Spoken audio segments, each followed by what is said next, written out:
दोस्तों, उड़ने की आशा के आज के एपिसोड की शुरुआत होती है सचिन से, जो कि रोशनी को ताना मारते हुए कहता है, घर छोड़ के जाने के लिए तेरे पास मायका भी तो होना चाहिए ना। जाएगी किधर? मतलब तेरा हबीबा चच्चा जेल में है, वो भी किधर? दुबई के। इसलिए जब वो बाहर आएगा तब रहेगा ना मायका तेरे पास। तब तक तेरे पास कोई चांस ही नहीं है, तू इधर ही फंस गई है, समझ गई? फिर सचिन आगे बोलता है, अरे दुबई के जेल से याद आया, तेरा पापा भी तो जेल जेल में था ना, कब छूटने वाला है वो? तो इस पर रोशनी भड़क जाती है और कहती है कि सचिन जानबूझकर उसे हमेशा हर्ट करता रहता है।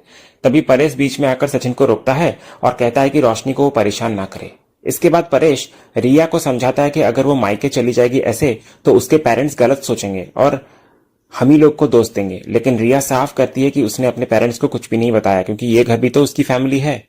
इधर रेणुका दोबारा ताना मारती है रिया को कि रिया जब चाहे जैसे मन करे वैसे जाती है और आती है। तो रिया कहती है कि असल में वो तो वापस आने वाली ही नहीं थी, लेकिन आकाश ने बहुत मनाया, रोया, गिड़गिड़ाया, तभी वो वापस आई। फिर रिया रेणुका को आकाश का दिया हुआ गिफ्ट दिखाती है, एक खूबसूरत सा डायमंड रिंग। ये देखकर सब हैरान रह जाते हैं। सचिन तुरंत मजाक करता है कि अब घर में कंपटीशन शुरू हो गया है। कल को उसकी बाइक को अगर हीरे की रिंग मांगेगी तो वो कहां से लाएगा? उसको तो टैक्सी बेचनी पड़ेगी। साइली सचिन को शांत कराती है और कहती है कि उसने कभी ऐसी चीज उससे नहीं मांगी।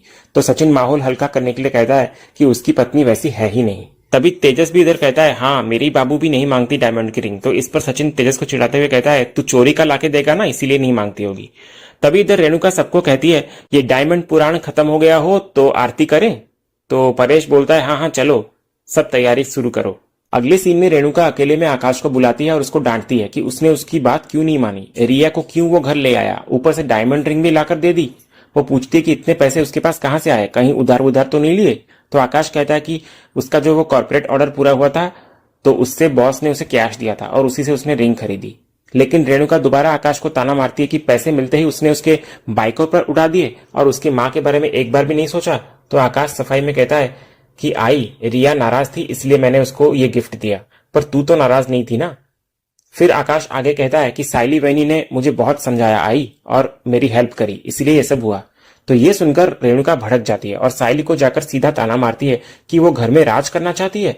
साइली कहती है कि उसने कुछ गलत नहीं किया, आकाश उसका भाई जैसा है और उसने सिर्फ उसे सही रास्ता दिखाया। लेकिन रेणुका आरोप लगाती है कि साइली आकाश को भी अपनी पति जैसा बनाना चाहती है, यानी कि पत्नी के पीछे पीछे चलने वाला, दुम हिलाकर। इस पर साइली नाराज हो जाती है और कहती है कि काकू हमेशा बेवजह उस पर आरोप लगाती है, कुछ भी हो जाए। इसी बीच रोशनी बीच में बोलती है और ताना मारती है कि साइली को कब से आकाश रिया की इतनी चिंता होने लगी। तो साइली कहती है कि ये कोई परवाह की बात नहीं है, बल्कि परिवार और पूजा की बात है। इतना कहकर वो परेश से आगे कहती है कि आज कुलदेवी पूजा का आखिरी दिन है और ये तभी पूरा होगा जब सारी बहुएं मौजूद होगी, जैसा आजी ने कहा था। तो उसने इसीलिए ये सब किया। तो परेश साइली की बात का समर्थन करता है और कहता है कि वो हमेशा सबका अच्छा सोचकर ही कदम उठाती है। सचिन भी बीच में बोल पड़ता है कि साइली हमेशा अच्छा ही करती है, लेकिन कुछ लोगों को ये दिखता ही नहीं, यानी कि बाबा की बाइक को। इस पर रेणुका और भड़क जाती है और कहती है कि साइली ने उसका बड़ा अपमान किया है। परेश उसे शांत कराता है और कहता है कि साइली ने वही किया जो रेणुका को करना चाहिए था।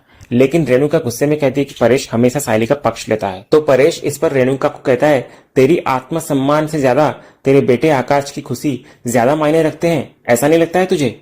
फिर परेश आगे साइली को कहता है, पूजा की तैयारी हो जाने के बाद मुझे आरती के लिए बुला लेना। इतना कहकर परेश चला जाता है।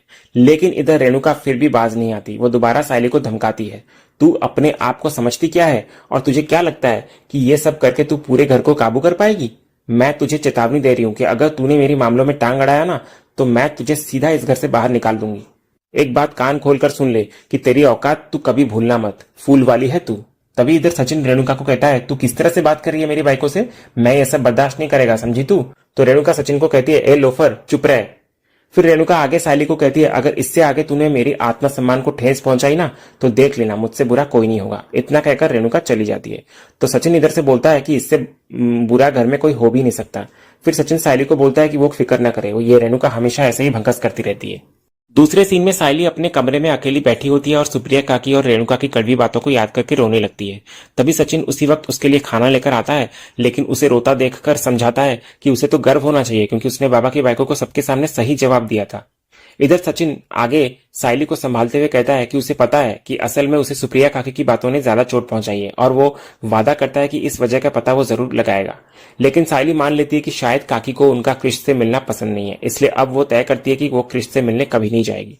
लेकिन सचिन सायली को समझाता है कि थोड़े दिन रुकने के बाद वो आराम से जाकर काकी से बात करेंगे। इसी बीच कमरे के बाहर खड़ी रोशनी सब सुन लेती है और खुद से कहती है कि इन दोनों को कितनी भी बेइज्जती क्यों ना झेलनी पड़े, ये लोग फिर भी वहीं जाने का सोच रहे हैं। इधर सचिन सायली को आगे बढ़ने की प्रेरणा देता है और बिजनेस पर ध्यान देने की सलाह देता है, लेकिन सायली निराश होकर कहती है कि कितनी भी कोशिश करे वो हर बार उसे ठोकर ही मिलती है। इधर उसी वक्त रोशनी बाहर से बोल रही होती है, बस ऐसे ही ये दोनों दूसरे चीजों में उलझे रहे, मेरे लिए वही अच्छा है। इधर सचिन बार बार सायली को हिम्मत देता है, लेकिन सायली अपनी किस्मत पर भरोसा खो चुकी होती है। वो कहती है कि सुप्रिया काकी का ऐसा व्यवहार उसने कभी सोचा भी नहीं था और अब तो उसे लगने लगा है कि सब कोशिशें उसकी बेकार है। वो आगे सचिन को अपने हाथों की लकीरें दिखाकर कहती है कि इसमें सिर्फ निराशा ही लिखी है, लेकिन सचिन उसे पॉजिटिव सोचने के लिए प्रेरित करता है और कहता है कि उसके हाथों की लकीरों में सिर्फ खुशी और सफलता ही दिखती है। इधर बाहर खड़ी रोशनी ये सब सुनकर थोड़ी पिघल जाती है और मन ही मन कहती है कि वो सायली का दर्द समझ सकती है, लेकिन मजबूरी में उसे ऐसा करना पड़ रहा है। इसके बाद सचिन सायली को छत पर ले जाता है। वो वहां चटाई बिछाकर मिट्टी लाता है और उसे याद दिलाता है कि बचपन में वो अपनी आजी के साथ गणपति बप्पा की मूर्ति बनाया करता था। इसलिए वो चाहता है कि इस बार भी सायली के साथ वो मिलकर बप्पा को बनाए और उन्हें आकार दे, ताकि टेंशन दूर हो और जिंदगी को भी नया आकार मिल सके। फिर दोनों मिलकर मिट्टी से गणपति बप्पा की मूर्ति बनाना शुरू करते हैं। सायली बीच में आइडिया देती है कि मूर्ति को फूलों से सजाया जाए, तो सचिन को यह आइडिया बेहद अच्छा लगता है और वो कहता है कि यही असली पॉजिटिविटी है। इधर मूर्ति बनाते बनाते सचिन सायली को फिर भरोसा दिलाता है कि उसके क्लाइंट्स जरूर आएंगे। फिर सचिन आगे सायली को ये याद दिलाता है कि अजीत भाऊ ने इतने सारे नंबर दिए थे उसे, लेकिन उसने सिर्फ 2-4 को ही कॉल किया और हार मान ली।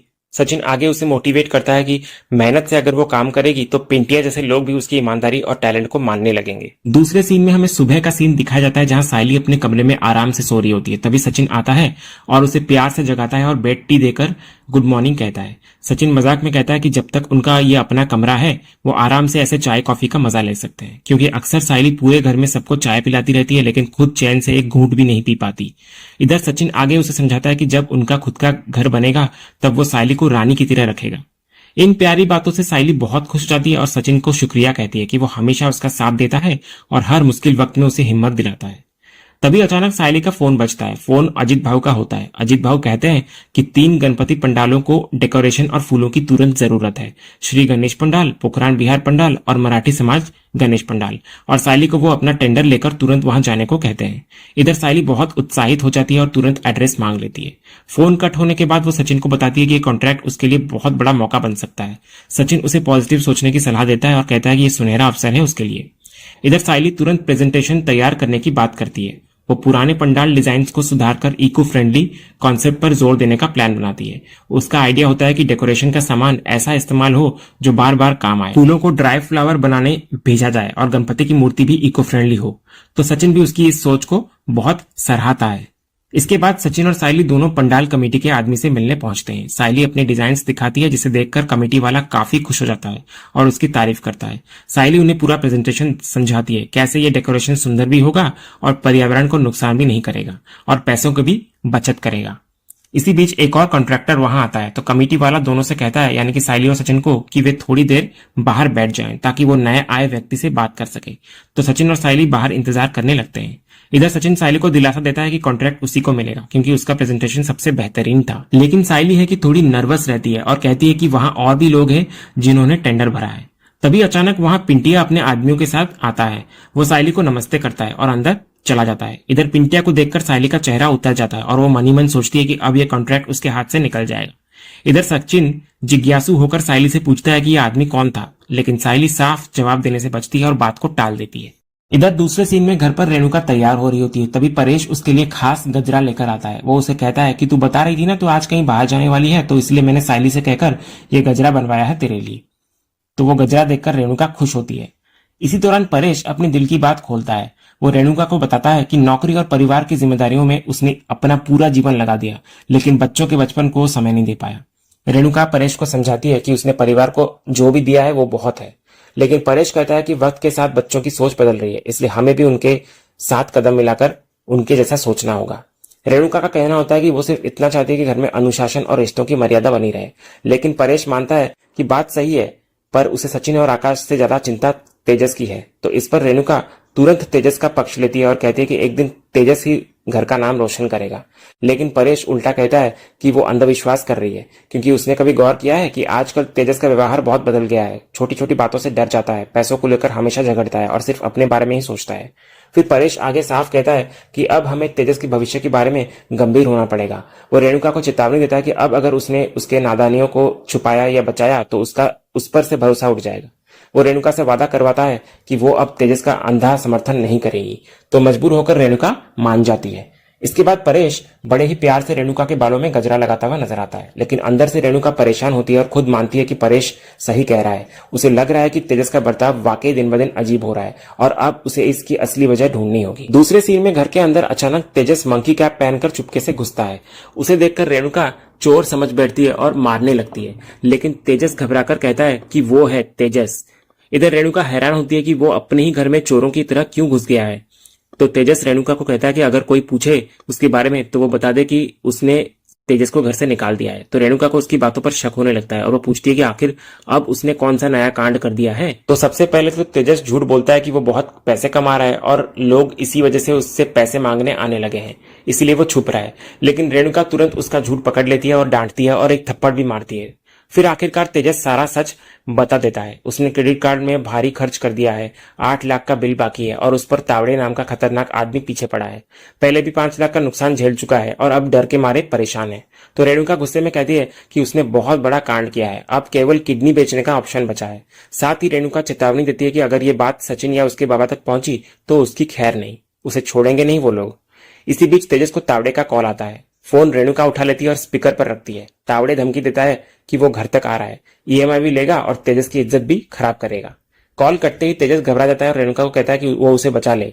फिर तेजस रेणुका से कहता है कि अगर तावड़े उसको ढूंढता हुआ आए तो वो उससे कह दे कि उसने उसे घर से बाहर निकाल दिया है। इतना कहकर तेजस अंदर कमरे में छुपने चला जाता है। दूसरी तरफ सायली और सचिन दोनों टेंडर के रिजल्ट का इंतजार कर रहे होते हैं। तभी पॉलिटिशियन पिंटिया वहां आता है और सायली को कहता है, सायली जी, मैं आशा करता हूं कि ये टेंडर आप ही को मिले, अगर आपकी किस्मत में हुआ तो।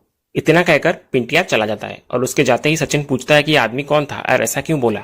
तो सायली कहती है कि ये वही पॉलिटिशियन है, पिंटिया वाघमरे। तो ये नाम सुनकर सचिन भड़क जाता है और कहता है कि वो उसे छोड़ने वाला नहीं है। लेकिन सायली सचिन को शांत कराती है और कहती है कि झगड़े से कुछ नहीं होगा, बस धैर्य रखना होगा। इधर दूसरे सीन में सबसे पहले घर के बाहर रेणुका एक बड़ा कदम उठाती है। वो तेजस देशमुख के नाम की नेम प्लेट हटाकर अपनी खुद की रेणुका देशमुख वाली नेम प्लेट लगा देती है। तभी पीछे से विजय तावड़ा आता है और उसे आंटी कहकर नमस्ते करता है। तभी रेणुका भड़क कर उससे पूछती है कि वो है कौन और यहाँ क्यों आया है। तो तावड़े कहता है कि वो तेजस का दोस्त है और हाल ही में वो घर पर पूजा के समय आया था। लेकिन रेणुका साफ इनकार कर देती है उसे पहचानने में कि वो किसी तावड़े को नहीं जानती। इधर तावड़े बार बार जोर देकर कहता है कि वो तेजस का दोस्त है और यहाँ उसी से मिलने आया है, और वो आंटी आंटी भी कहकर पुकार रहा होता है। इस पर रेणुका और गुस्से में आ जाती है कि उसे बार बार आंटी क्यों कहा जा रहा है। इधर दूसरी तरफ सायली का कॉन्ट्रैक्ट रिजेक्ट हो जाता है। कमेटी कहती है कि ये डील अब किसी और को दे दी गई है। तो सचिन विरोध करता है कि सायली का प्रेजेंटेशन बेहतरीन था और उससे बेहतर कोई हो ही नहीं सकता। वो साफ बोल देता है कि ये सब पिंटिया जैसे लोगों के दबाव में हो रहा है। तभी कमेटी का आदमी सचिन को समझाने की कोशिश करता है, लेकिन सचिन तंज कसते हुए कह देता है कि मेहनत की कदर नहीं होती, क्योंकि लोग पिंटिया जैसे लोगों की चापलूसी में लगे रहते हैं। तो इस पर बात बढ़ती है और कमेटी वाला सचिन को बाहर निकलवाने की धमकी देता है, मगर सचिन डट कर खड़ा रहता है और कहता है कि कोई ऐसा पैदा नहीं हुआ जो उसे धक्का मारकर बाहर निकाल सके। और यही इसी तीखे टकराव वाले सीन के साथ आज का ये एपिसोड यही खत्म होता है। तो दोस्तों, आज का ये वीडियो आपको कैसा लगा कमेंट के जरिए हमें जरूर बताइएगा और कमेंट में हाइप करना भी मत भूलिएगा। और वीडियो को लाइक भी कीजिएगा, शेयर भी कीजिएगा और सब्सक्राइब करना तो बिल्कुल भी मत भूलिएगा, ताकि ऐसे ही रोज लेटेस्ट एपिसोड के अपडेट्स आप टेलीविजन से पहले पा सकें। तो मिलते हैं हम एक नए एपिसोड के रिव्यू में, तब तक के लिए स्वस्थ रहें, मस्त रहें।